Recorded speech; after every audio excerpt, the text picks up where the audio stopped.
Welcome to Better, the podcast about doing better, being better, and leaving the world a better place than we found it.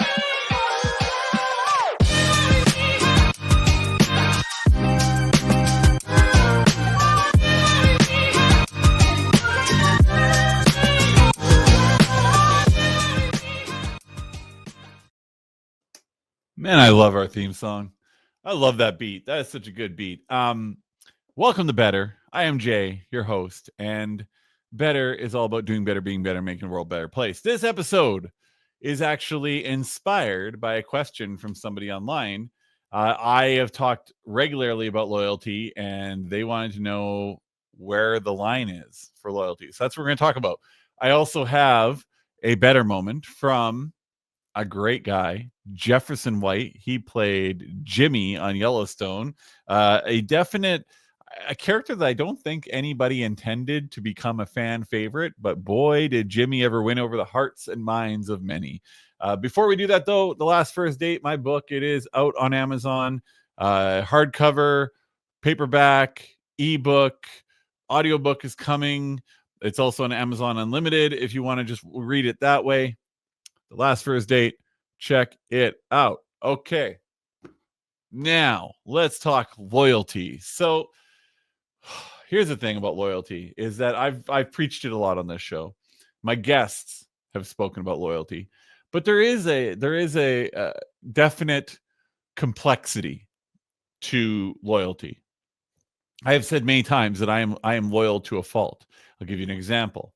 When I was looking for investors in my company at one point, I was meeting with a potential investor, and he said, "I just want the whole damn thing, but I want to fire the staff and just have my staff handle it." And I said, "Wait, what?" And it kind of just threw everything out of whack. I said, "I'm not letting my staff lose their jobs because you feel like your people can do a better job, even though there's no possible way, because my staff know the codes, the customers, everything. You'd have to relearn the business. That's just a stupid way of looking at it." And I didn't take the deal. And whether that was a good decision or not, really, nobody knows. But my loyalty was to my staff, and I believe I was right to have that loyalty because those people are coming to work every day for me to help me with my goals in life, and to just cut them off at the knees. It felt against my character, against my core values. So loyalty is essentially staying in the corner of someone or something, right? You can be loyal to a brand, you can be loyal to a person, you can be loyal to a place. But there is a point where loyalty becomes toxic, we'll say, becomes a hindrance. And that is when you allow loyalty to abuse you or to manipulate you, or when loyalty, let's say you're loyal to your partner and your partner is making your life a living hell, but that you have a fierce loyalty in you so you can't leave them. A lot of people mistake loyalty for what is actually going on, and that is it's like like gaslighting. It's a psychological hold over you. So, when it comes to healthy loyalty, I look at healthy loyalty like an exchange, right? I'm loyal to you because we have a great relationship and we help each other when we need it. I can call you, no questions asked. You can call me, no questions asked, and everything will be fine.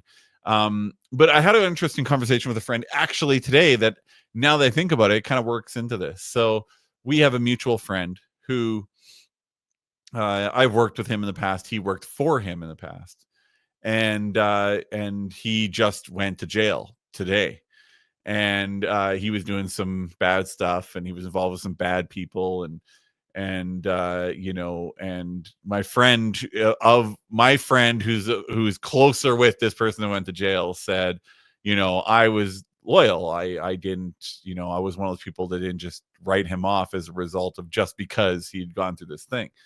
And I remember thinking in my head while that conversation was happening, I'm saying, okay, yeah, loyalty is great, but don't you think that's taking loyalty a little too far. I'm asking this question genuinely, and I'd like to know what you guys think of this. Um, is is when somebody I'm trying to figure out how to word this. When if somebody does something that is vile and you can't confirm it, but they've probably hurt people in the process, is staying loyal to them the right thing to do? I don't know that it is.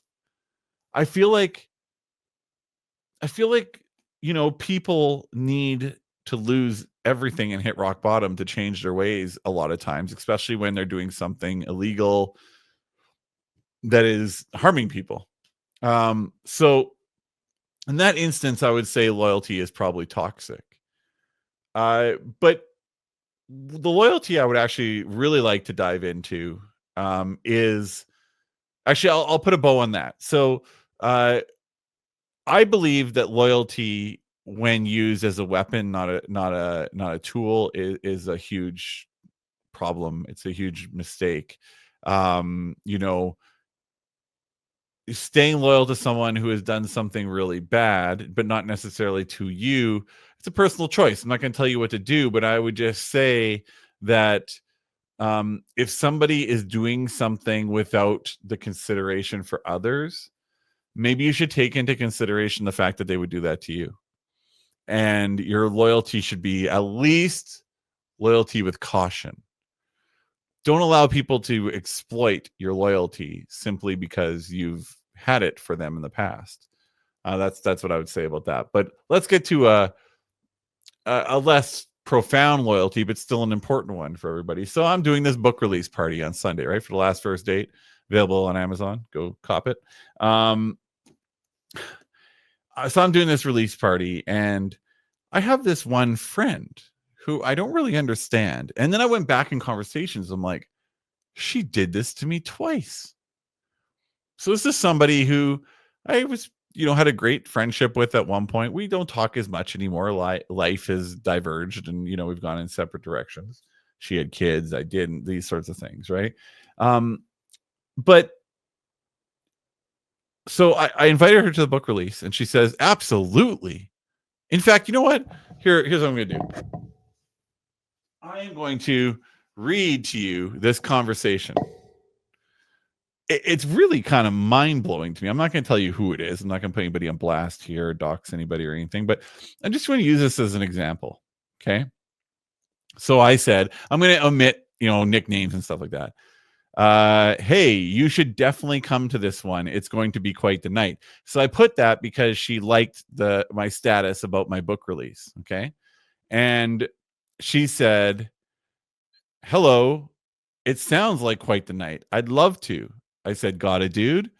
And it will be. Lots planned. Definitely better than the last one. She said, I do. 2 tickets, please. I said, awesome. I look forward to seeing you. It's been forever. You can e-transfer me and I'll put you on the list. Look forward to seeing you too. It's been ages. Perfect. Thank you. So then she asked me for particulars. I give her particulars. She said, so fun. Okay. I'll let you know when I send it. And she said, glad you reached out. Put a little heart on it. So I said, tell your boyfriend he's welcome for taking care of Valentine's Day weekend plans. Laugh out loud. So then I get back to her a couple days later. I said, hey, I have your seats saved, but haven't seen a transfer come through yet. And then I send another message. I said, hey, I'm now sold out with your seats. Can you send the transfer today? Nothing to those last 2 messages. So I'm like, what the heck is going on? That's weird. And then I realize I move up in our conversation. And I had a book release years and years and years before. And I said, hey, I haven't seen a ticket with your name on it yet. Bringing anyone with you? Because she'd already told me she was going to come. She said, hey, I promise I'm going to. I've been so busy with baby girl and getting ready for practicum that I haven't yet. I'll buy it today or tomorrow for sure. I said, all right, cool. Just want to make sure I have 12 left. She said, okay, seriously, I need to grab my ticket. This is the next day. What's the link again? Sorry. I said, no problem. And I sent her the link, and then she was gone. So here's the thing. If she had messaged me up before this, and granted, there's a few days left before the book release, so she might still come through. Although based on history, I would not hold my breath. But if she had called me and said, "Hey, I'm releasing a book. Do you want to come?" Given our history and the fact that we've always, up until clearly this, we've always been very good to each other, and she used to come to my club nights, and I used to, when her and a friend would get in a fight or something, I'd give her a ride home, whatever. There was a good friendly exchange between us. There was loyalty towards each other. So she had called me and said, "Hey, I got a book coming out. Want to come to the release?" Do you know how many book releases there are that are actually fun? Like 2 a year, maybe, if you're lucky. Maybe 1. I don't know. I get invited to a bunch, and I've gone to them, and some of them are really, like, it's really just a bunch of people stand around. There's coffee and cookies or donuts or something. You sit down in a chair. They read for about 45 minutes. You buy the book and you go home. It's not that eventful. Mine is a full dinner at a gourmet restaurant, and the ticket prices are way reasonable. Actually, in fact, the ticket price is about what you would spend on the meal, but you also get a comedian, you get a reading, you get an ebook, you get a physical book. There's a professional photographer there to get great photos of you and her man, Valentine's Day. Like, we're talking really great photos. This guy takes amazing photos. He took the photo that is on the front of my book. Like, he's a really great photographer. And we got literary games and prizes and a great drink menu. And it's going to be an amazing night out. And she ghosts. And I think to myself, why am I being loyal to this person? Why would I, up until now, I would have, if she called me to do anything, I would have said, yeah, for sure. I would have supported her. And even if she had told me, look, I'm getting into singing. I'm not very good yet, but I'm just throwing a show to, get my stage presence down or whatever, I'd be there, or I would have been there. Not anymore. See, loyalty is one of those things that has to be a two-way street. If it's a one-way street, it's not called loyalty anymore. It's called self-harm. It's called naivete. It's you allowing someone to abuse you. Now, granted, it's a very light form of abuse. It's not, something that you need to go get psychiatric help over or anything. Psychiatric help, not something you have to go to your therapist for, but it is definitely harmful. And the relationship, now I'm looking at it going, why do I even have this person in my phone? Why do I have them on social media?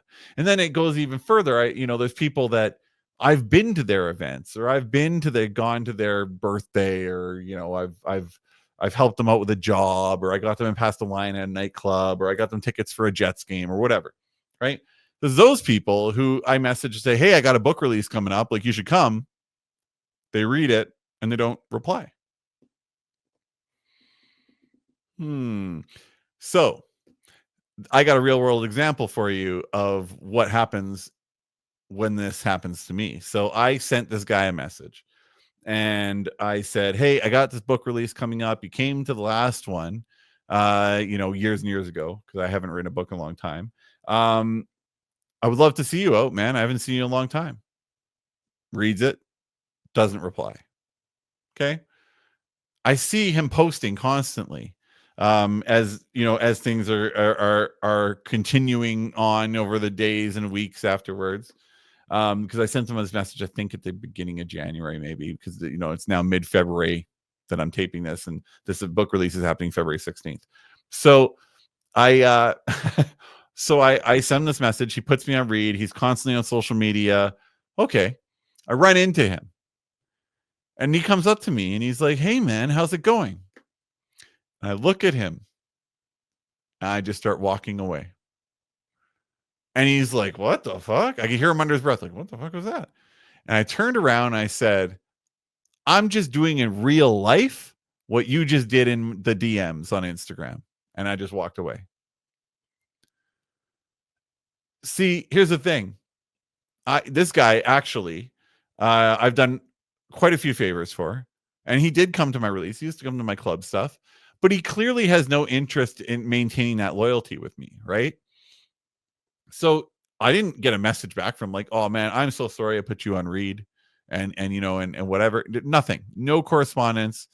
I'm the rude one. I heard later I'm the rude one. And then he went and told somebody my book sucks. I'm like, what? He couldn't have possibly read it. This is literally the only printed copy in the whole world right now, I think. Or there's a couple. Shauna's got one, and there's another one in the office. But other than that, there's no printed copies. There's no way he could have read it.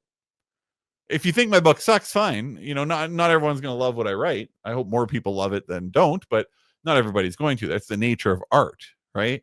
But to go and do that, so I removed him on social media, delete him out of my phone. Like, obviously, this is not somebody who I want to have a relationship with anymore of any kind.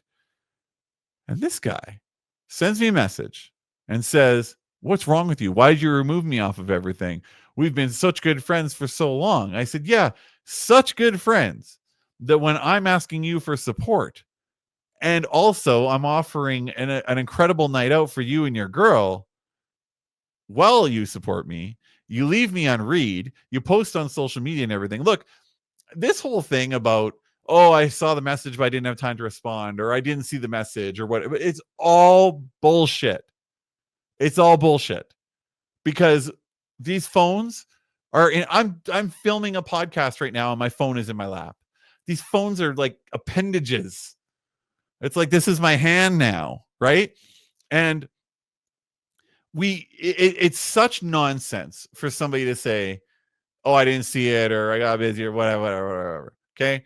Look, I've been very active on social media for a long time. There are times when, like with this book release, I have a lot of questions coming from people and everything. I make sure everybody's answered before I go to bed, no matter what, because I have loyalty to people in my life. They have loyalty to me. I have loyalty back. Right. There are people I have a friend who I said, "Hey man, you want to come out to my book release?" And he says, "Hang on." He goes, "I just messaged a bunch of my friends. They're going to, I got them to come too." That's loyalty. Now, if he calls me and says, "Hey, I've got this thing going on, can you come?" I will say, absolutely. Unless there's a legitimate reason why I can't be there, I will be there.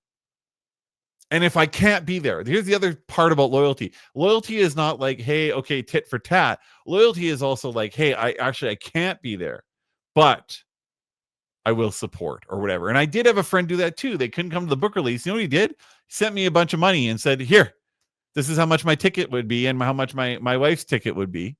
Just make sure we get a book."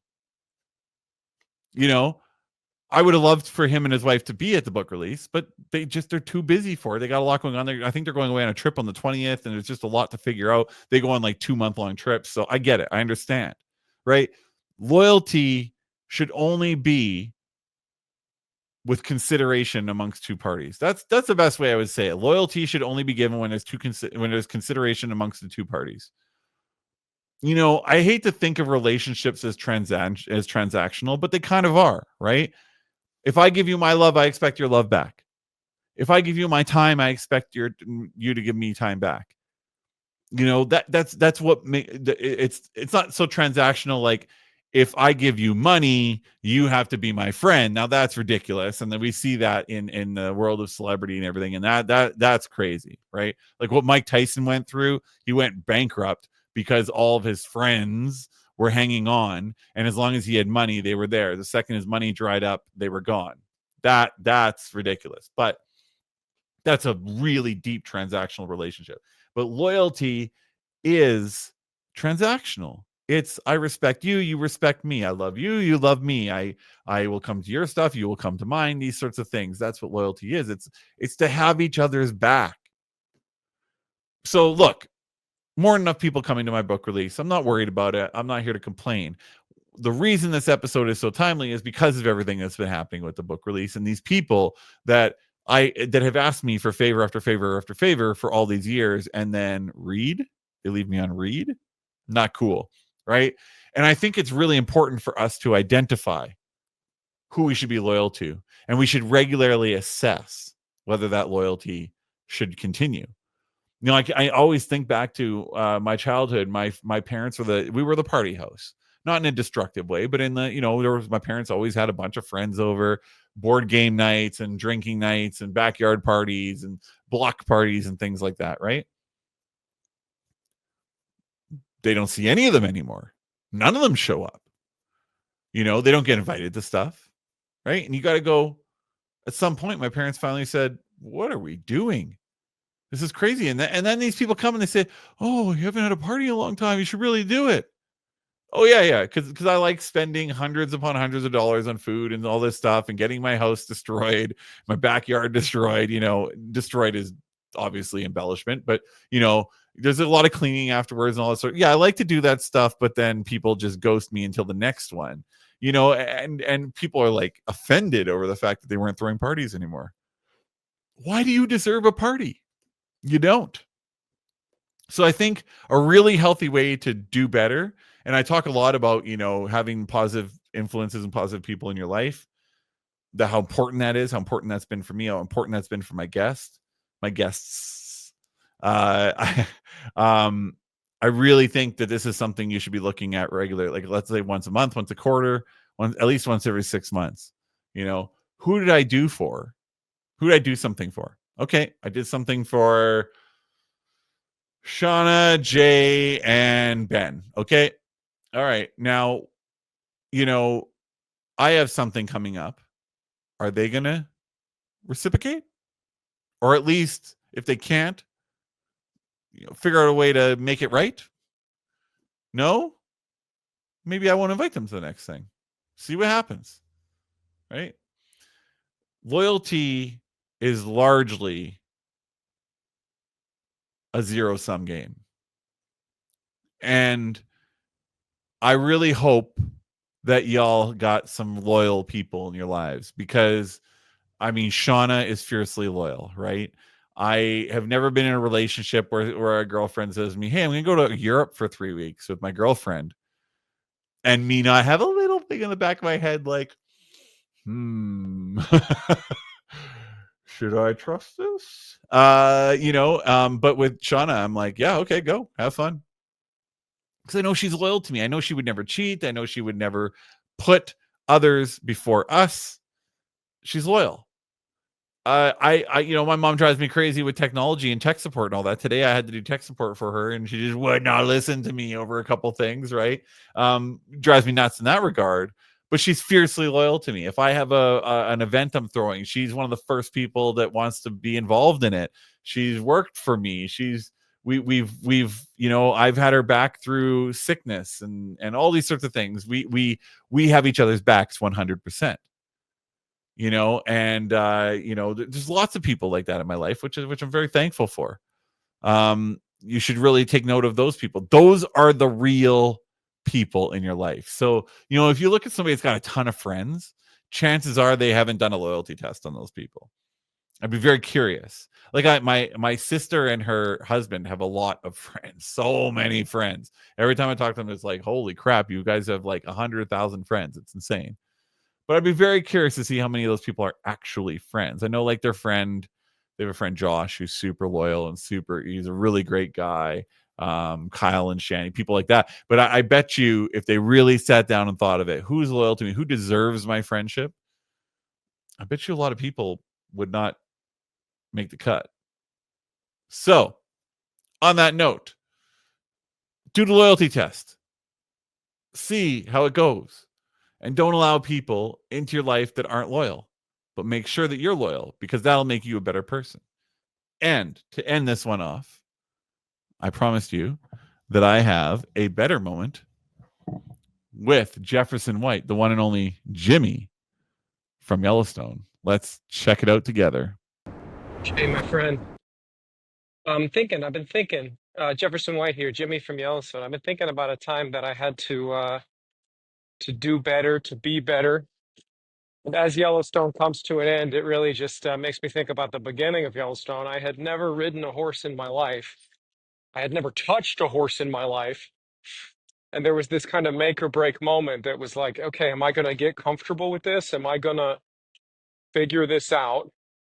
Am I going to rise to this challenge, or am I going to be miserable for the whole duration of this show? Am I going to be afraid of this? Am I going to be, running scared for the entire duration of the show? So I sort of had a parallel journey to the character Jimmy, because he was in the same position. It was like, hey, buddy, put up or shut up. You got to figure this out. You got to do better. You got to be better. Um, yeah, and I really I was very lucky that I was surrounded by incredible trainers and a whole apparatus that was there to help me do better. If I'd been on my own, I'm sure I never would have quite made it across the finish line. But because of all the resources available and because of, to some extent, my own willingness to learn, I figured it out. And I've been reflecting a lot on that as the show comes to an end. So cheers, man. Congratulations on the podcast. Can't wait to listen. Thank you for everything you do. Bye now. All right, Jefferson White, Jimmy from Yellowstone. Very cool. It's so cool to have these better moments from these celebrities who you watch. I love Yellowstone, so it was a very neat moment to get Jefferson White on the show. So thank you, Jefferson. Really appreciate it. And I will do an episode where I dive deeper into what he's talking about.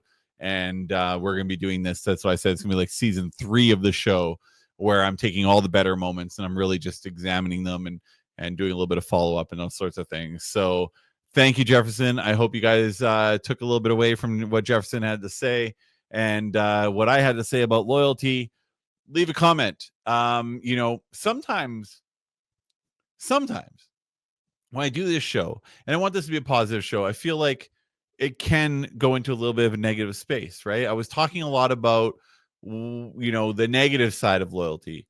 But that's because generally with a subject like this, I think you guys understand the implication of the positive side of loyalty. But let me leave it on a positive note, because I don't want you to think I'm being negative. I'm not. I'm just trying to partake. I'm trying to give you guys, my experience with loyalty or lack thereof, and how it is that I adjust when somebody is not exchanging that loyalty with me in an equitable way. So let me leave you with this positive note. I have several people in my life who I am loyal to and who are loyal to me. And there's this scene in a movie, I think it was The Town, with Ben Affleck and another actor I really can't remember now, and he says something like, I gotta do a thing, there's gonna be great risk to us, I can't tell you what we're gonna do, you just need to follow me and do it.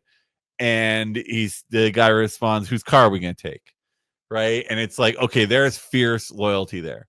That loyalty comes as a result of when a relationship gets far beyond any kind of loyalty test, because it's been tested over and over again, and the person always comes through. So you can even forgive the few times when they don't, because they always end up making up for it, right? Loyalty is not something that a lot of people understand at their core of their character. So when you find someone that does understand it, you should absolutely make room for that person in your life. For me, that's Shauna, my mom, my dad, my friend Chris, my friend Kyle, my friend RJ, Vanessa, 2 people out in Vegas who have been my best friends out there. My friends Marina and Eric, who had a choice, a real test of loyalty towards me. Not that I was actively testing them, but they could have said no to a situation that I would have never held against them for saying no, and they said yes. Now they did get something out of it, but the big reason that they did say yes is because they wanted to be loyal to me and support me and help me in a situation that I needed help in. And when we went to Vegas last time, Sean and I, and when we went out to dinner with Eric and Marina, and we were at a table and at Salt Bay's place, this guy. I'm probably not doing it justice. If you're listening, you don't understand it, but if you're watching, I look ridiculous right now. So we went to Salt Bay's restaurant, and I felt compelled to just let them know what I thought of their absolute loyalty in that situation when I needed the most. And I did a toast to them, and I hope that they have a great amount of abundance, far exceeding anything I could possibly give them. And I just wanted them to understand how much it meant to me, their loyalty. And if you got people like that in your life, please make sure you let them know that you appreciate their loyalty, because it is a very rare characteristic in this day and age. All right. Okay. So that is it for this episode about loyalty and Jefferson White giving us a great better moment, and all is well in the world. Betterpodcast.live. That is our website. Go check it out. Do better, be better, make the world a better place. Thanks for checking out Better. If you got to the end, it must mean you liked the episode, right? So how about 5 stars? Maybe a sub, maybe a share. Great universal comment points. And good luck on your better journey.